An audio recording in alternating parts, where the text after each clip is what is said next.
Every culture, every era carries stories of those who choose, or are forced, to disappear. The act of vanishing occupies a strange intersection of psychology and myth. It is rebellion and retreat, both. For centuries, explorers, criminals, and ordinary citizens have walked away from lives too heavy to bear. In each disappearance, there lies a question about human endurance. What does it take to cut ties with identity itself?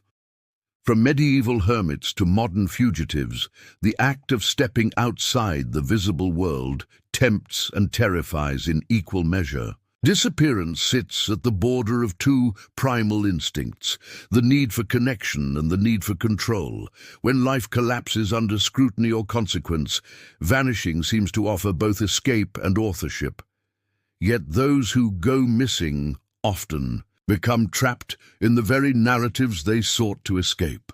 Their absence births new myths, each retold until the person becomes secondary to the story. In psychological terms, disappearance is rarely spontaneous. It often follows a long process of identity erosion. The person begins to live inside an internal argument between staying known and becoming invisible. Researchers call it voluntary self-removal, an act sometimes rooted in shame, persecution, or existential exhaustion. It's not only fugitives who disappear. Sometimes it's the burned out, the disillusioned, or the ideologically estranged. In each case, vanishing feels like reclaiming authorship over one's fate, but this reclamation is deceptive. To disappear completely, one must dismantle everything that once gave structure: family, history, digital presence, even one's name. In doing so, the individual enters what psychologists term liminal existence, a space between life and memory, where they exist primarily in the imaginations of others. The vanished become public property, interpreted by media, law enforcement, and strangers who fill the silence with speculation. The more society advances technologically, the more mysterious disappearance becomes. In an age of surveillance and digital footprints, to vanish defies possibility. And yet when it happens, fascination doubles. It speaks to our hidden yearning to escape systems that track and define us. Each disappearance becomes a mirror for collective frustration, a human reminder that total autonomy, though impossible, still haunts the modern mind. When we think of contemporary disappearances, we often imagine unsolved crimes, but behind each headline is a psychological journey, one that begins long before the person is declared missing. Some seek disappearance to punish, others to protect, still others to protest. For them, invisibility becomes the last form of expression. They vanish not into silence, but into narrative, where perception replaces reality and myth overtakes truth. In this light, disappearance is not absence, but transformation. It's an exchange between physical existence and symbolic identity. The person no longer walks among us. They walk within the spaces between headlines, whispers, and memory. That is where the story of Dezi Freeman lives now, not just in police reports or news cycles, but in the public imagination that built him anew. His case asks an ancient question in a modern form. When someone disappears, who do they become? By late 2025, the search for Dezi Freeman has evolved into something beyond a manhunt. It is part investigation, part national reflection. According to ABC News, over 1,400 tips have been logged since the initial shootings in Porepunkah, Victoria, but not one confirmed sighting. The man who once lived openly in regional Australia seems to have vanished into landscape itself. For police, the case is an endurance test. For the public, it has become a psychological study in projection. Freeman's story contains contradictions that fuel fascination. To some, he is a symbol of defiance against institutions. To others, a man consumed by isolation and ideology. News outlets from The Age to 7 News have alternately framed him as sovereign citizen, armed fugitive, and loner survivalist. Each term carries psychological weight, shaping not only how the audience perceives him, but how the case is emotionally processed. We don't just interpret events, we interpret motives that may no longer exist. That duality between who a person was and what they represent defines what psychologists call symbolic substitution. In the absence of facts, archetypes take over. Freeman's name has become shorthand for a cultural anxiety, distrust in authority, resistance to conformity, the fantasy of autonomy in a hyper-connected age. The more elusive he becomes, the more his image multiplies. He is now less man than meaning, and that's precisely how myth begins.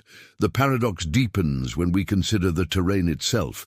The Mount Buffalo region, where police believe Freeman may have fled, is a wilderness both physical and psychological. Dense bushland, steep ridges, and unpredictable weather form a natural labyrinth. Survival experts have noted that even experienced hikers struggle there without supplies. Yet Freeman's son, Koa, told the Nightly that his father had roamed those mountains since he was 16, places no man has ever stepped foot in. Familiarity breeds both confidence and fatalism. In Freeman's case, it may have offered both sanctuary and entrapment. Psychologists studying long-term fugitives often note the phenomenon of environmental assimilation. When a person lives under pressure for prolonged periods, they begin to fuse psychologically with their surroundings. The forest stops being hiding place and becomes identity. For Freeman, whose worldview already rejected mainstream systems, isolation might have felt like purification, the ultimate act of self-definition. But as days turn to months, self-definition erodes into self-erasure. The bush doesn't preserve identity, it consumes it. Meanwhile, the voices surrounding Freeman, his brother James, nephew Luke, and son Koa, illustrate the emotional collateral of disappearance. James has publicly said he believes Dezi is dead, describing his imagined final moments as cold, lonely, fearful, and sad. Luke recalls a man burdened by anger and distrust, while Koa's plea for surrender carried the quiet exhaustion of love meeting reality. Each family statement reframes him, creating a mosaic of grief and disbelief. In that collage, we glimpse the psychology of those left behind. Freeman's disappearance, confirmed or not, now exists in parallel worlds, the investigative and the interpretive. Authorities still search mountains and creek beds. Journalists still pass meaning. The living, the missing, and the imagined coexist. In many ways, Freeman has achieved the impossible, to be both everywhere and nowhere. His absence has become presence, his silence the loudest part of the story. We might wonder, then, whether disappearance is ever purely physical, or does it become, over time, a shared mental space, a story people enter to find their own fears and freedoms reflected back? The Freeman case invites that question more than it answers it. Perhaps, in vanishing, he became a character we all helped write, one that reveals more about us than about him. Forensic psychologists studying prolonged fugitive behavior describe it as a battle between instinct and identity. Survival mode, at its core, narrows perception. Food, water, shelter, safety. The fugitive's world contracts to immediate necessity, and yet, paradoxically, the mind expands. Without social cues or external affirmation, the self becomes both captor and companion. In that mental space, thoughts echo louder. Guilt, defiance, and fear begin to overlap, creating a cognitive fog that few outside such circumstances can truly imagine. In the case of Dezi Freeman, 9 News reported early speculation that his familiarity with the high country gave him an advantage. Former bush guides interviewed by The Age suggested that a man with Freeman's outdoor experience could last weeks, even months, undetected. But survival is not a skill alone. It's a mindset that requires absolute surrender to the environment. Over time, that surrender demands emotional cost. To stay alive, one must also agree to disappear from humanity itself.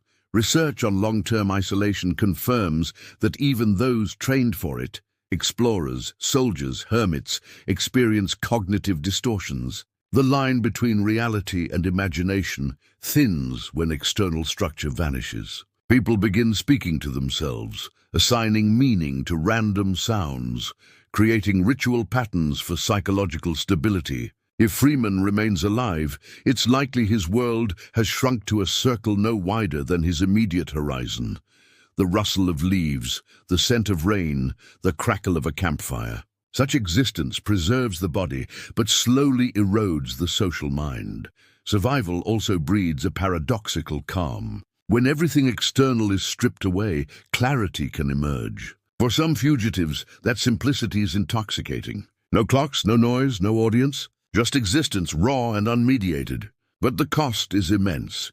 Once reduced to survival, one can never fully return to ordinary life. Reintegration becomes a second kind of death, the death of the persona built in exile. Psychologists call this identity foreclosure, the inability to resume a previous role after radical transformation.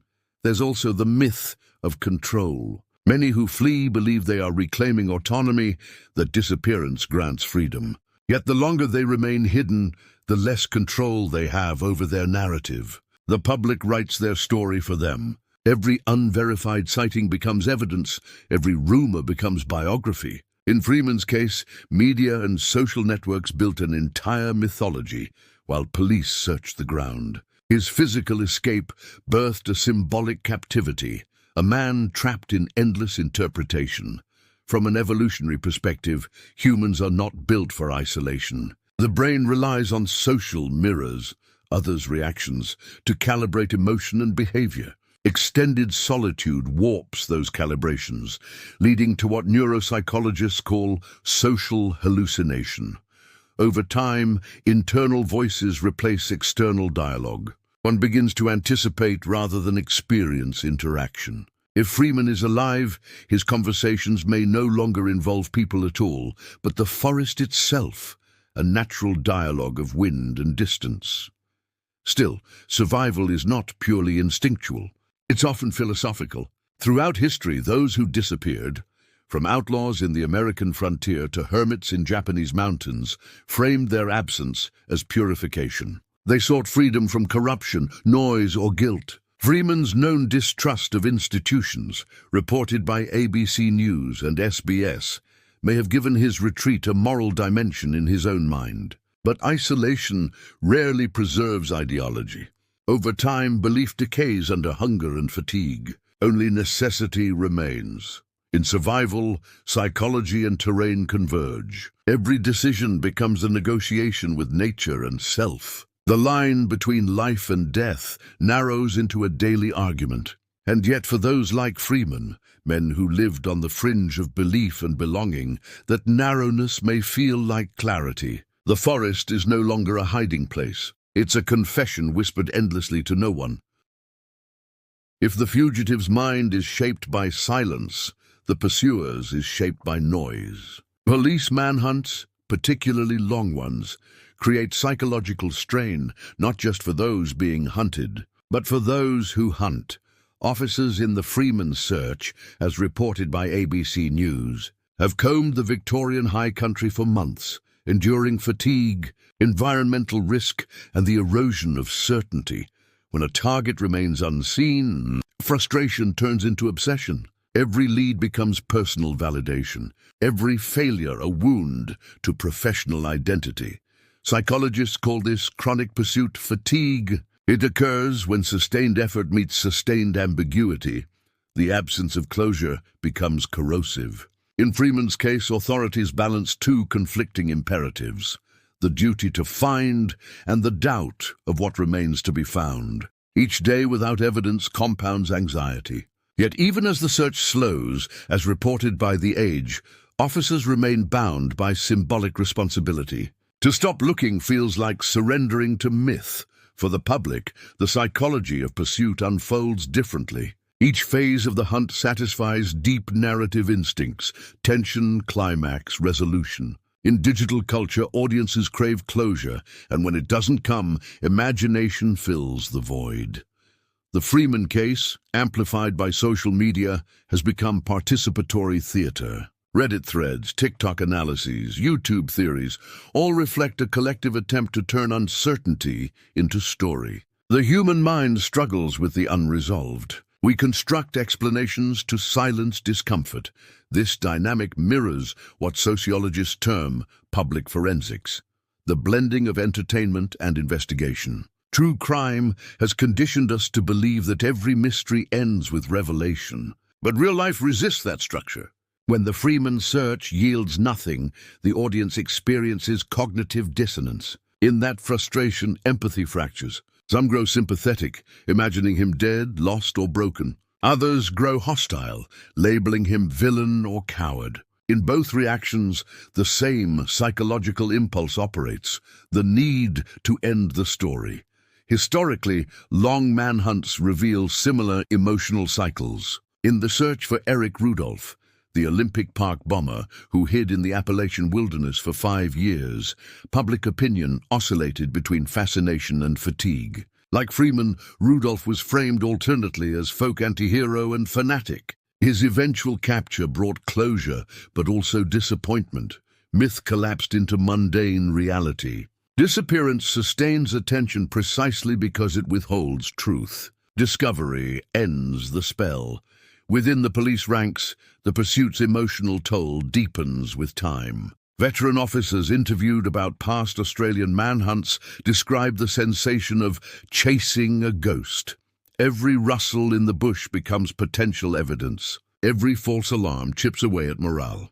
Cognitive psychologists link this to hypervigilance syndrome, a state of constant alertness that distorts perception. The mind begins to invent patterns where none exist. In that sense, the pursuer's mind starts to mirror the fugitive's, both consumed by unseen possibilities.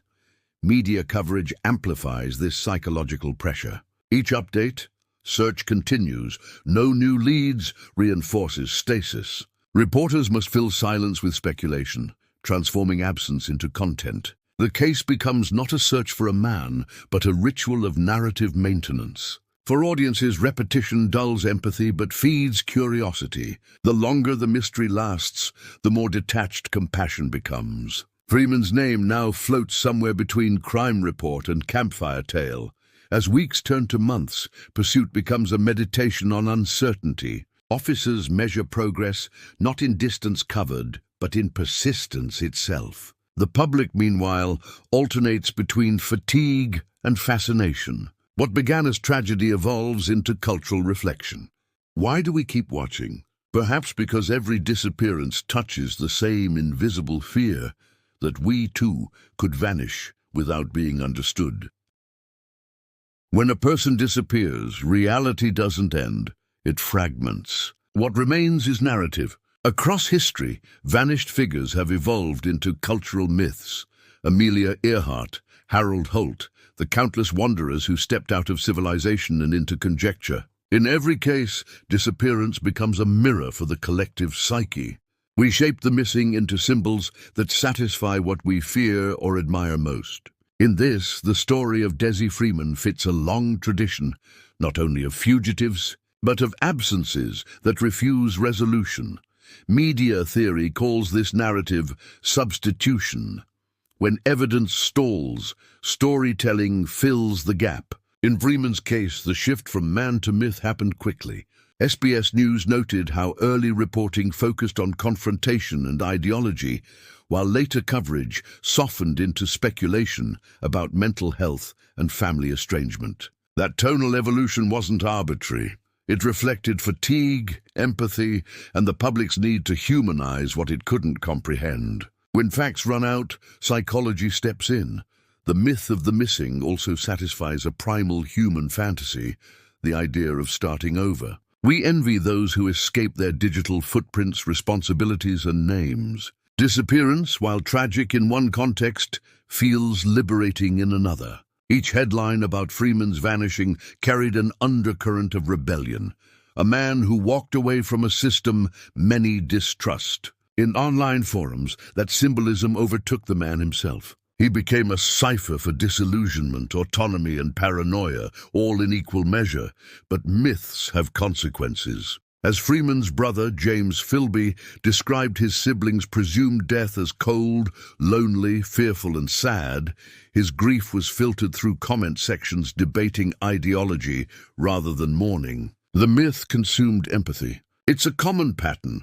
Once a person becomes an idea, their humanity becomes negotiable. The missing are turned into metaphors, their families into side characters in a drama they never chose to join.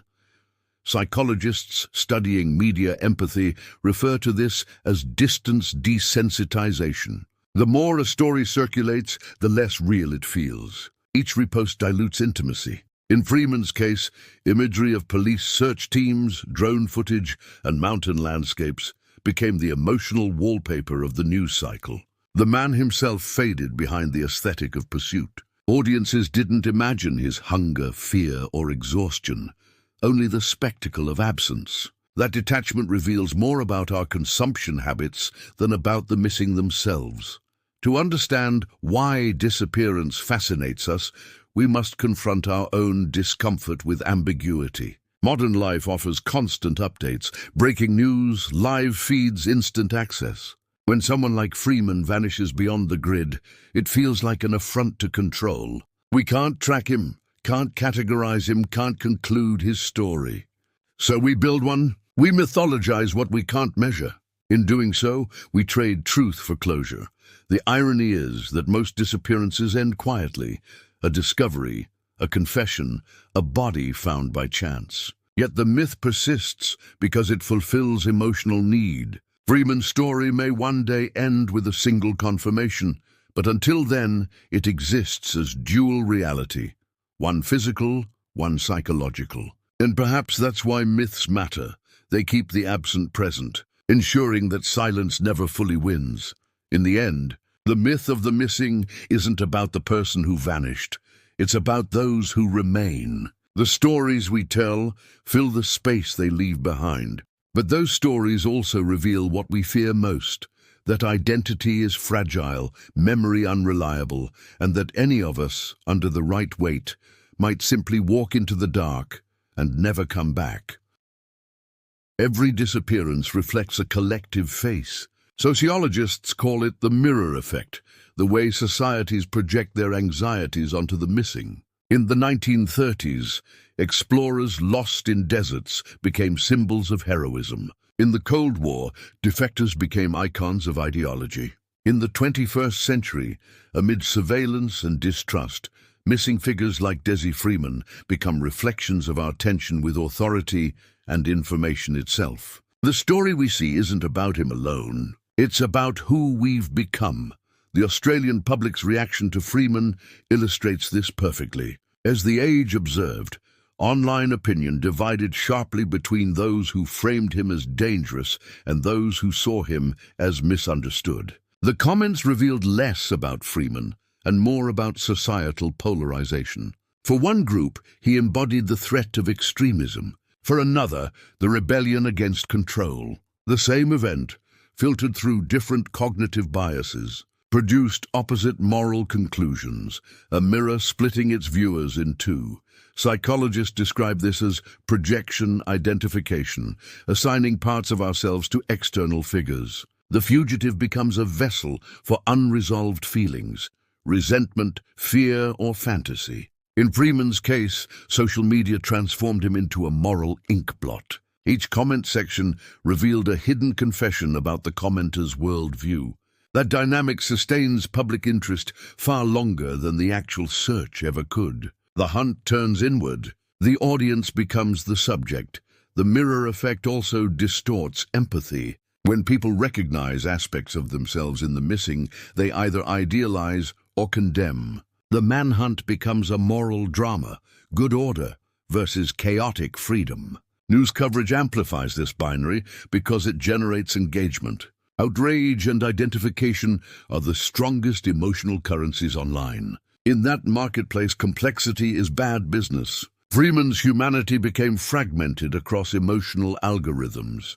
Historically, such projection has followed every major disappearance. When Harold Holt, Australia's Prime Minister, vanished in 1967, conspiracy theories immediately surfaced: abduction, espionage, cover-up. Decades later, the same psychological mechanisms resurface online, faster, louder, algorithmically curated. The Freeman case, though smaller in scale, taps into that same national memory, the need to make mystery logical, to explain chaos with narrative order.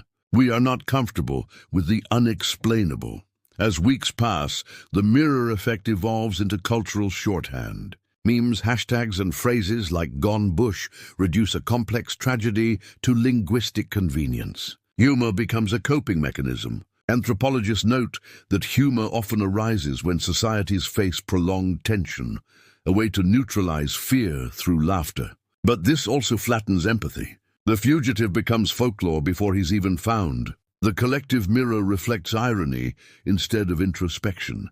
The final layer of the mirror effect lies in fatigue. Overexposure numbs emotion. As SBS News observed, audience engagement peaks early, then fades into ambient awareness. The story becomes background noise, a name that circulates without weight. Only when new evidence surfaces does reflection briefly sharpen again. This cycle, fascination, fatigue, reawakening, is the modern rhythm of attention. The mirror we hold up is as transient as the newsfeed it lives in. When the search eventually ends, the mirror remains. Each disappearance leaves a residue of meaning that outlasts its factual resolution. In Dezi Freeman's case, that residue reveals a society negotiating its identity between freedom and order, empathy and spectacle. The psychology of disappearance, then, is not only about those who vanish, but also about those who watch, interpret, and move on, believing the mirror showed only him. In the psychology of disappearance, the story never truly ends, it only changes form. Those who vanish leave an outline where a person once stood, and society spends years trying to color it in. Dezi Freeman's outline now stretches across Australia's consciousness: a fugitive, a father, a mystery, a mirror. But perhaps the truest portrait is the one unfinished, a reminder that not every story conforms to narrative symmetry. Some remain unsolved because they belong to the space between endings and understanding. When ABC News reported that police had scaled back the search, the tone shifted subtly. Not defeat, but resignation. "No confirmed sightings," one headline read, a sentence as much about limits as about facts. The absence of proof became proof of absence. Yet we must ask, does a disappearance only exist when confirmed? Or does belief itself create its own evidence? The human mind, uncomfortable with voids, builds closure from fragments. Psychologists often speak of the persistence of presence, the way the missing continue to exist in imagination long after their physical trail ends. Freeman, like others before him, now lives in that cognitive space, a man both real and symbolic, both feared and pitied. Every new headline, every rumor, resurrects him for another moment. Could it be that disappearance is not a vanishing act, but a transformation into mythic time, where memory, speculation, and identity coexist without hierarchy? For the families of the missing, this psychological limbo can be unbearable. Freeman's relatives have spoken publicly. His brother James with sorrow, his nephew Luke with frustration, his son Koa with conflicted love. Each voice sketches a different emotional truth. The collective portrait is not consistent, but then again, neither is grief. How do you mourn someone who may still walk the earth? How do you heal when the story refuses an ending? On a national level, cases like Freeman's expose the delicate tension between empathy and obsession. The public claims to want truth, but often hungers more for narrative. The longer someone remains missing, the more their story adapts to cultural need. Freeman's transformation from suspect to symbol is not unique. It is the natural evolution of prolonged uncertainty. Yet we must wonder, does our fascination comfort us or consume us? When we dissect the vanished, are we searching for them or for ourselves? The psychologist Carl Jung once wrote that every disappearance is a return to the unconscious, a retreat into the collective shadow of society. Perhaps that's why such stories persist. They remind us of what we suppress, the temptation to flee, the exhaustion of being seen, the fantasy of starting again. In that sense, Freeman's vanishing is less about crime or survival and more about the archetypal wish to step outside the noise and live unseen. But at what cost does one reclaim invisibility in a world that records everything? If Freeman is alive, his life now exists in fragments, isolated routines, cautious movements, perhaps even moments of clarity when the forest feels like confession. If he is not, his legacy remains suspended between truth and interpretation. Either way, the psychology of disappearance has fulfilled its paradox. The act meant to erase a person has made him unforgettable. What does it mean to be more visible in absence than in presence? What happens when silence becomes louder than speech? Ultimately, the Freeman case reveals that disappearance is not merely a vanishing of body, but a multiplication of selves. There is the man who once lived in Benalla, the fugitive who fled through bushland, and the idea that endures in our collective mind. Which version is real? Perhaps all of them or none. In the end, the question is no longer where he is, but who we've made him become. And maybe, just maybe, that's what disappearance has always been, a mirror reflecting the faces of those still watching. All information regarding Dezi Freeman and the ongoing Victoria Police investigation is based on verified reporting from ABC News, SBS News, The Age, 9 News, news.com.au, and The Guardian as of October 2025. Statements from family members, including brother James Philby, nephew Luke Philby, and son Koa Freeman, have been publicly documented through these outlets. This project interprets verified facts through the lens of psychology and narrative journalism. It does not speculate on unconfirmed events or outcomes. The purpose of this work is reflection, to examine how disappearance reshapes identity, not only for those who vanish, but for all who remain searching. Thank you for watching, and for taking the time to question beyond the headlines. If you value thoughtful, fact-based storytelling, please consider subscribing. Your support helps keep independent analysis alive and objective.